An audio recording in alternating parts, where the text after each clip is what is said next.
Oh, well. The thing about a parable is, a parable literally means beside of. Okay, so in order to understand what a parable means, you have to do one of two things. You have to either read between the lines of the parable, or you have to wait for Jesus to explain himself. Now, luckily for us, Jesus typically explains himself right after he tells the parable. And that's what he does today. And another interesting thing about Jesus and the way that he taught, if you read through the passages, you're going to see that whenever Jesus taught, a lot of people showed up. I mean, a huge crowd of people showed up. And in this particular instance, he's out, he's teaching on the beach, and so many people show up that he has to actually get on a boat, take the boat out a little bit onto the lake. He sits on the side of the boat so that way everybody can see him, everybody can understand, and he can see everybody else. He kind of uses it like a stage. So that's how many people were showing up to hear Jesus speak. If that many people show up to hear Jesus speak, that means it must be something kind of important. It must be something that can impact their lives in a powerful way if they're going to show up. So let's see what he was teaching on. Let's turn to Mark chapter 4. If you're using one of the Bibles that we passed out, it's on page 701. Another thing about the Bibles that we passed out, if you don't have a Bible at home that you can understand, I'm just going to ask you to go ahead and just take this Bible home and just read it, just study it, so that way you have something that you can understand at your house. Mark chapter 4, we're going to start off in verse 1. Again, Jesus began to teach by the lake. The crowd that gathered around him was so large that he got into a boat and sat in it out on the lake, while all the other people were along the shore on the water's edge. He taught them many things by parables, and in his teaching he said, "Listen, a farmer went out to sow his seed, and as he was scattering the seed, some fell along the path, and the birds came and ate it. Some fell on rocky places where it did not have much soil. It sprang up quickly because the soil was shallow, but then when the sun came out, the plants were scorched, and they withered because they had no root. Other seed fell among thorns, which grew up and choked the plant, so that they did not bear grain. Still other seeds fell on good soil. It came up, grew, and produced a crop, multiplying 30, some 60, some 100 times." Then Jesus said, "Whoever has ears to hear, let him hear." Now, the first thing I want to explain here about this passage here is the first thing that Jesus says. He says, "Listen." This is important. He says, "Listen." There's an exclamation point on this, which tells me in the grammar that I learned in elementary school that this is important. I happen to be married to an English teacher, and she verified that, yes, exclamation points are important. So there's something important about this listening here. Jesus doesn't want people to simply listen. He wants them to pay attention to what it is he's saying. Even more than that, though, he's not calling people just to listen. He's calling people to action, because listening requires action. He wants them to actively listen to what he has to say, and if you actively listen to something, then you're going to have to respond to it in some way. Jesus is getting people to pay attention so that he can tell them a story that's going to change their lives. And the thing is, I think it can change our lives too. Now, in order to fully understand what a sower is, this parable, I think we should know what a sower is. And a sower is basically a farmer, but a sower in Bible times is a whole lot different than a farmer here in Lafayette. You see, a farmer here in Lafayette, they go and they get a John Deere or an International tractor or a Ford or whatever they use, and they go out and they plow the ground into these nice, pretty little rows. And then they get another piece of machinery and they come back and they plant the seeds in these nice, pretty little rows, and that's how they farm. But a farmer in Bible times, they did this thing. They had this bag on their shoulder, and they would reach their hand in this bag and they would just throw it. Kind of this feed the chickens kind of a mentality. That's how they would sow. That's how they would farm. And so when you're farming like that, not everything goes perfectly where you want it to necessarily go. Everything gets scattered that way. And so that's what they did. And sometimes the seed would fall in the path where he was walking, and sometimes the seed would fall in the rocks and in the thorns and then in the good soil. Now, I've heard people talk about this message before. I've taught this passage before, and the way that I've taught it before, the way that I've heard people teach it before is they've taught it based on the sower. They've taken the sower and they've said, but this guy didn't really pay attention to what he was doing. And maybe this guy wasn't using his seeds properly and wasn't planting where he should have been planting. But the thing is, as I read it over these last few weeks and as I studied this passage, I think maybe this parable isn't about the sower. Maybe this parable is about the ground. You see, Jesus talks about 4 different types of ground, but he only talks about one sower. There's 4 different types of ground. There's the path, there's the rocky, there's the thorny, and there's the good soil. And so I think we need to see what these are. And now the path is this area that's hard and compacted. And if you've ever had a dog, if you've ever had a dog, you know what this path is. Okay, because this path is that area from your back door to your gate, and then your back door and your gate, and your door and your gate, and that dog just goes back and forth until it completely kills the ground, and nothing will grow there anymore. And you're mad because you've had nice, beautiful ground, you had a really nice grass, and then now you don't, and you can't get that grass to come back because that dog has trampled it down. That's the path. The path is hard. The rocky's a little bit different. The rocky is just a bunch of rocks, and maybe there's a little bit of dirt in there, and maybe there's just a thin layer under the pebbles. But the rocky is shallow. The rocky ground is shallow. The third type of ground that Jesus talks about here is the thorny section. Now, the thorny section is likely a part of the ground where the farmer has come out and he has said, I want to have a larger farmland. And so what I'm going to do is I'm going to take this thorny area, this weedy area, and I'm going to burn it out so that way I can have good ground again. But the thing is, when you burn stuff out, you don't always get the roots. You know, a few years ago, I went and I wanted our landscaping in our front house and our front yard to look really nice. And so I went out to Home Depot and I got some Roundup and I got the black plastic and I got the mulch and I did some edging and I took a couple of days to make the yard look really nice. And it looked really, really nice for a little while. And then all that stuff came back and the grass grew back over the lawn and the weeds came back up into the flower beds. And it was horrible and I was mad. But I didn't keep up with it. So maybe the sower has gone out, he's prepared this ground, he's burned out the weeds, but he didn't keep up with it. You see, the thorny ground is crowded. There's too much going on there. And then finally, we have the good soil. Now, this is where the sower would have spent most of his time. This is where the sower would have spent most of his seed because he knows that this is where he's getting his money back. He knows that this is how to pay the bills. He knows that if he spends most of his seeds here, he's going to have a crop that's going to be able to feed his family for the next year. Because the good soil is good. So Jesus teaches this parable. He talks about the different types of ground that there is, and then he basically says, if you want to understand what I'm talking about, you will understand what I'm talking about. And then he says there's going to be people that don't understand. There's going to be people that don't want to understand. There's going to be people that just don't get it. And so the disciples are there with them, and the disciples are a little bit confused. And they say, Jesus, I don't understand.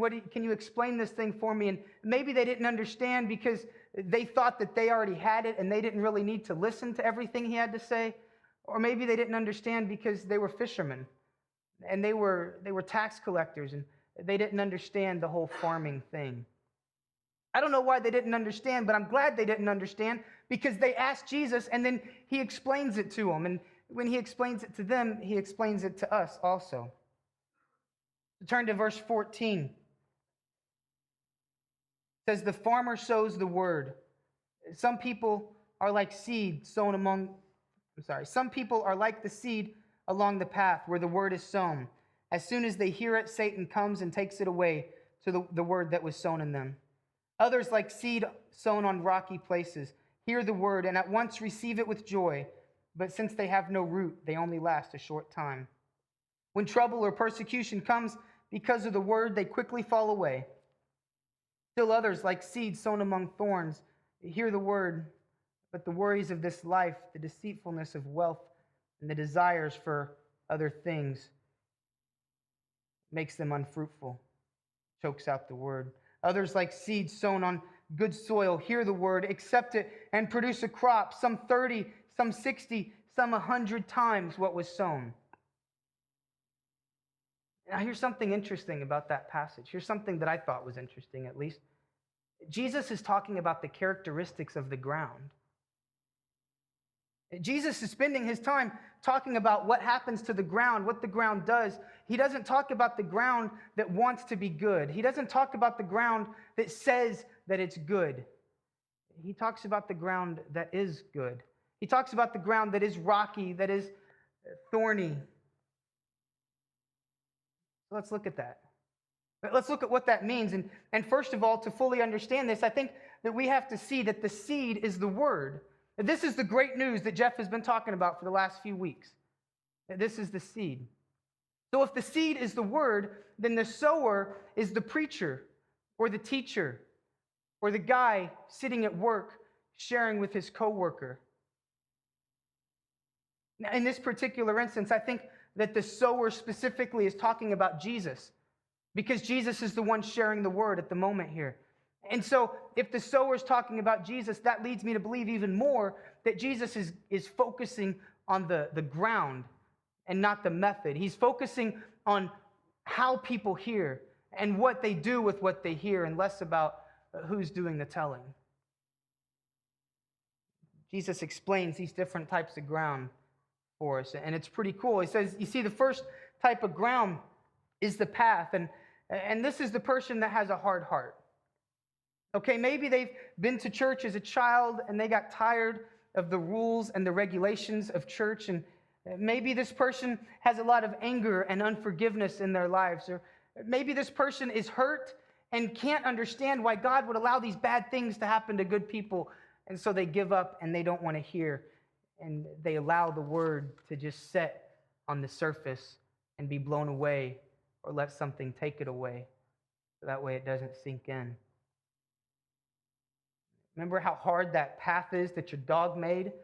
This is the heart of the path. This is the heart of the person that's not interested in letting the good news in at all. Do you know somebody like this? Maybe you're like this. You know, we're all here together this morning, and that fact alone makes me think that none of us are like this, but what if I'm wrong? What if you're here this morning and the only reason that you're here is because your mom or your dad or your boyfriend or your girlfriend or whoever brought you here, and it was easier to show up than it was to hear them talk about it for another week? So you're here, but you don't really care. Maybe you're here this morning and you want to understand. You've been attending church for so long and you want to get it. You want this word to sink in, but it just doesn't make sense to you. And now that you've been attending church for so long, maybe even right here at LCC, now you're ashamed to let somebody know that you don't get it because you don't want to be judged. But let me tell you, no one here at this church would judge you for saying, I don't understand. I wouldn't judge you for saying, I don't understand. You see, I went to church my whole life. I've been going to church since before I was born. My dad was a pastor. I grew up in a strong Christian school. I was actually in church at least 6 of the 7 days a week. I spent my time memorizing Bible verses, memorizing Christian songs, going on mission trips, witnessing to people. I remember this one time, I was in 6th grade, and there were these people outside of our church that were talking bad about God. They were talking bad about the church, and I left the church building. I skipped service, and I went out and I talked to these people, and I tried to convince them that they were wrong, that God is great and God is good and God wants to forgive them. And I did these things, but I didn't really get it. It didn't sink in for me. See, I had told people that I was a Christian. I even walked down an aisle when I was 5 years old. My dad baptized me on an Easter Sunday, but I didn't get it. For 14 years of my life, I was faking it.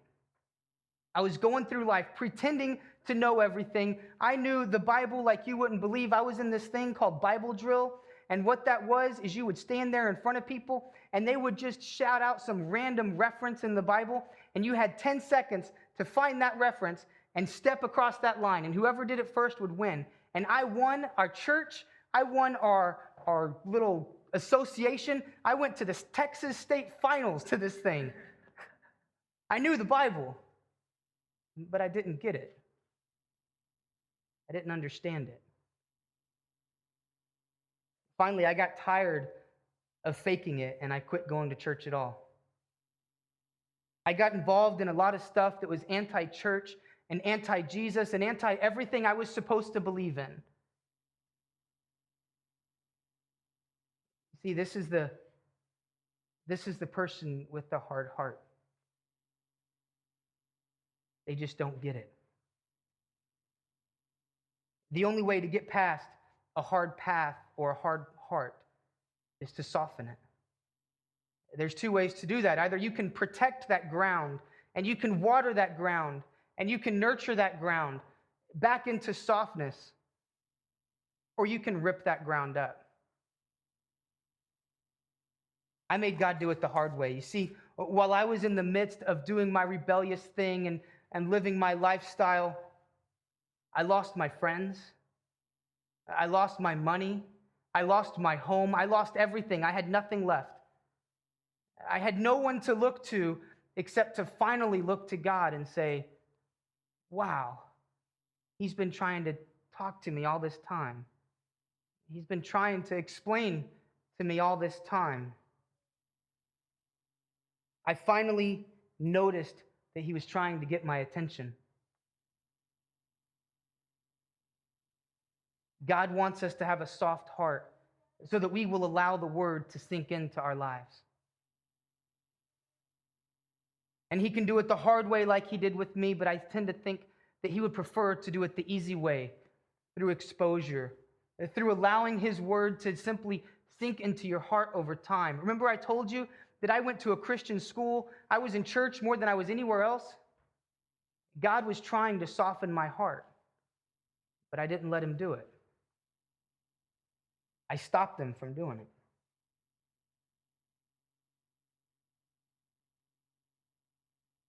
Maybe you're here this morning and you say, this is me. I've been going to church and I just don't quite understand, and I don't want anyone to look down on you. Know that I'm not going to look down on you. No one at this church would look down on you for saying, I don't understand. So the thing is, this morning, I'm going to ask you to make a commitment.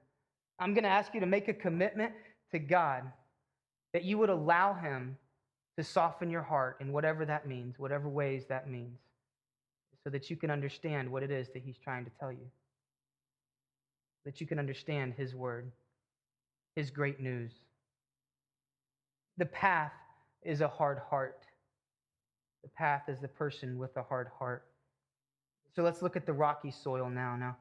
Now this is an area that has a little bit of dirt, maybe under the pebbles, there's a little layer of dirt and dust there.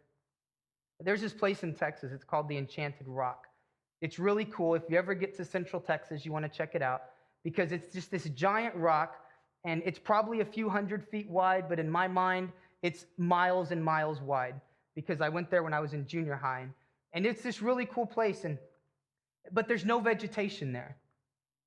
On top of this rock, there's nothing that grows, because it's just a giant rock. Every once in a while, you'll see a little indentation in the ground and the rock, and there's some dirt there, and you'll maybe see a little bit of grass over here, and maybe over here you're going to see some sort of a plant that's trying to grow, but it's really just withering up and it's starting to die because the sun is coming down, and the sun is beating down on this rock, and as the sun beats down on this rock, it reflects onto the plants and it kills the plants because there's no root.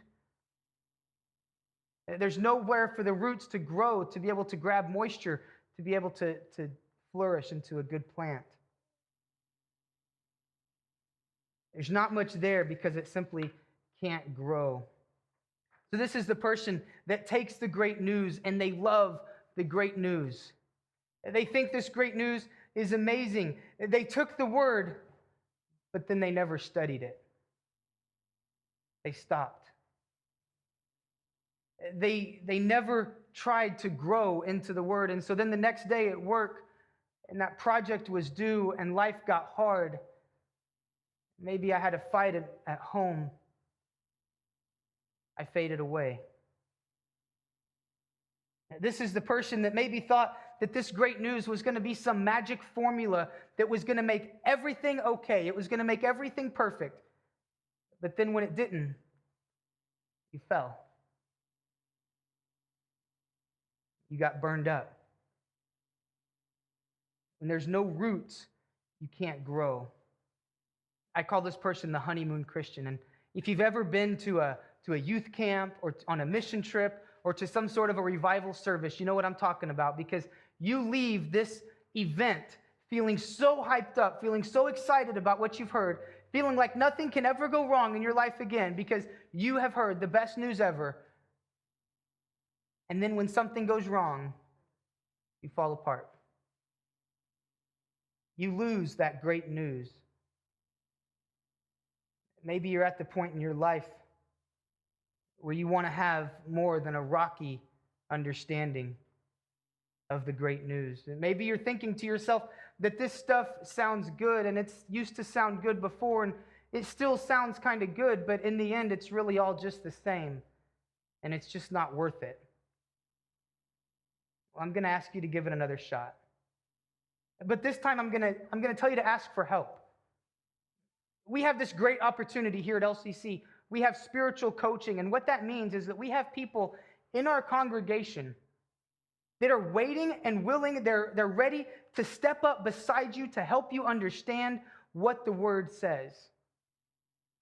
They want to come alongside you. They want to come beside you and discover together what God's saying. We have these life groups, and every week these life groups get together, and you have a group of believers that come together, and they study the Word together, and they help each other to understand. Ask for help. I'm going to ask you to make a commitment today to try to understand, but to ask for help. The rocky ground is a worried heart. Now, Jesus tells us about the thorny area next, and this is the person that hears the great news, and they love the great news, and they believe the great news. And this person has cleared the way for the great news to stick. They've taken all the junk out of their lives, and they've cleared the way for the great news to stick. But then when they get back to work the next day, that project is still due. And they kind of forget about the great news a little bit. And they get home and they have the bills piling up on the table, and they forget about the great news a little bit.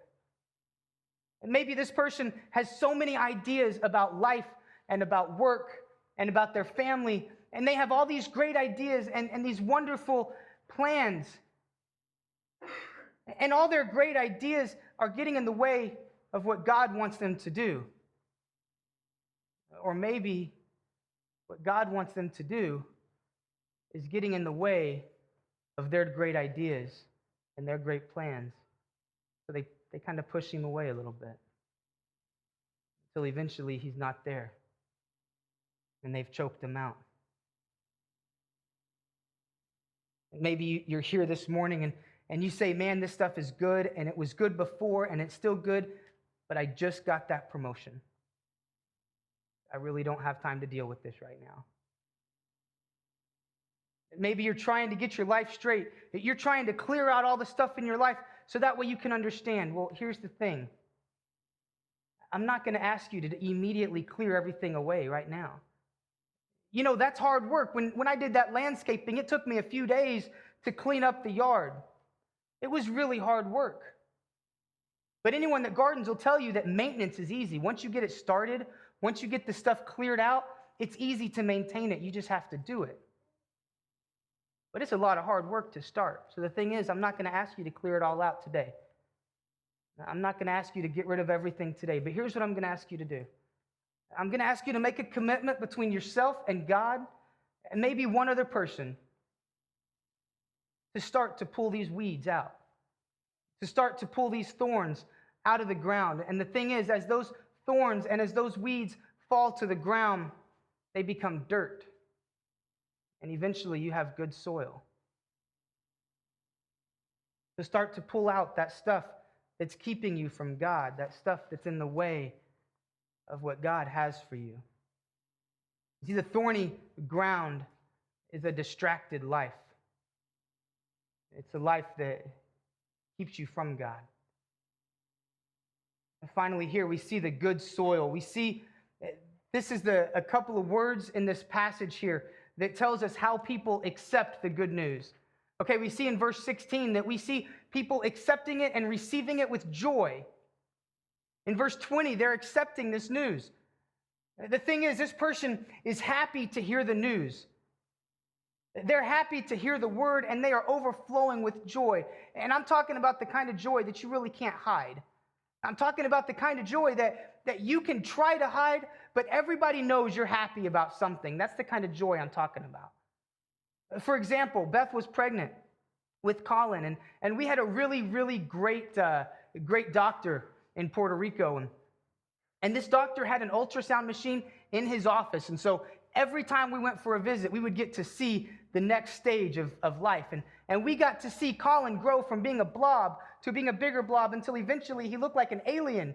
And then eventually he looked like a baby. And one day the doctor said, "Hey, do you guys want to know what he is?" Or he said, "Do you want to know what you're having?" And we said, "Yeah, let's see what we're having." And he said, "You're having a boy." And I was so excited. I was speechless. I had pure joy in my heart at that moment. Beth immediately, she seized the opportunity for my silence, and she immediately jumped up and said, "His name is Colin." And the thing is, that name wasn't even on our list of names. Just kind of came out of the blue, but I didn't care because I was just so happy about having a boy. I didn't care about the details. I was happy about the event. I had joy for the event. That's the person with great news. This person has fully accepted this great news. This person has taken this great news into their lives. They've taken it into their whole lives, not just the part of lives that deal with Sunday morning church. They've taken this great news into the part of their lives that deals with their family, the part of their lives that deals with work. They've taken it into every part of their life. This person is now changing their life to fit into the great news instead of changing the great news to fit into their life. This is the good soil. When I said I was excited about having a boy, the excitement didn't stop there. The excitement continued leading up until the day that she delivered Colin. And then I had this whole new excitement because now I had the excitement of having a boy, and now I was growing into the responsibility of being a father. But it didn't even end there. It doesn't stop at the day that you're born. It doesn't stop for a dad. You see, as I grow into being a father, as I grow into being better for my son, I'm looking farther into the future.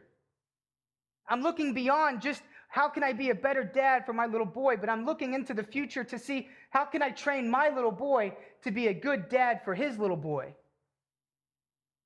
Because I've learned that I have to be a good man so that I can teach my son how to be a good man, so that he can teach his son how to be a good man, and he can teach his son how to be a good man, and it just goes on and on like that. You see, the good soil doesn't simply accept the seed. The good soil takes the seed and develops the seed into a plant and nourishes that seed so that that plant produces more seeds, and then develops those seeds into plants, and then nourishes those plants so they develop more seed. You see, the good soil is reproducing. Maybe you're here this morning and you say, "Man, this is me." You say, "I've been there and I have accepted this news with this great joy and I can't hide it. I'm so pumped up about what God is doing." And you come to me and you say, "Dude, this is me. I'm studying, I'm praying, and I'm right there with you." And I'm saying, "That's so awesome." And then I ask you, "How are you reproducing?" And that's where it gets quiet. Are you willing to say, God, everything that I have, everything that I am is yours? Because that's what the good soil does. The good soil takes what he has and reproduces it. Are you willing to say, I'm going to use what God has given me? I'm going to help in any way that I can. Are you at least willing to say, I'm going to help in some way? I'm going to do something.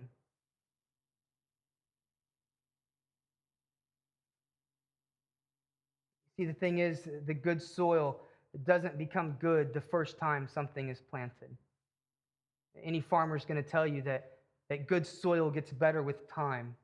The more you plant, the more you get. The more you work that ground, the greater harvest you receive from that ground. So I'm going to ask you to make a commitment to try a little, to give a little. Maybe it's through your finances. Maybe it's through your time. Maybe it's through some great ability that God has given you to be able to lead others to him. I'm going to ask you to try a little. We have this Taste of LCC coming up next week. And so if you're a regular attender here, if you consider this to be your church home, I'm going to ask you to take some time this week to pray and take some time this week to ask God, what ministry am I supposed to be reproducing at LCC? What am I supposed to be doing for you?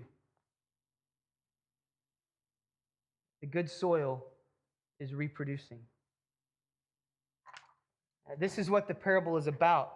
Jesus spoke in a way so that people could understand it if they wanted to. I believe that he's speaking to us still today with this parable if we let him. Are you the type of ground that's so hard up on church, so fed up with God that you're not even going to give him a chance?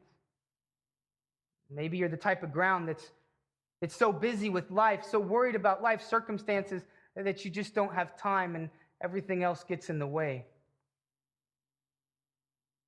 Are you the type of ground that allows others to see God in your life? Are you the type of ground that takes this good news, this great news, and lets it invade your whole life? Lets it invade everything that you have? Are you the type of ground that encourages others to grow? The band's going to come up and they're going to play a song of reflection. And what I want you to do is I want you to take some time to reflect and think about, what kind of ground am I? What kind of ground should I be? Maybe to become a good soil, you need to change the type of ground that you are through a coaching relationship. Maybe the fruit that you're going to produce is right here at LCC. Maybe you're here this morning and you say, you know what, for the first time in my life, I realize that I have a hard heart, and I don't want that. I've heard a lot of people give excuses over the years, and I've heard people say, typically what they say is, I don't have time right now to listen to God. It's just not the right time to deal with this stuff right now. I'm going to wait for a better time. Well, here's the thing. Right now is the right time. And there's never going to be a better time to listen to God than right now. So what kind of ground are you? What kind of ground could you be?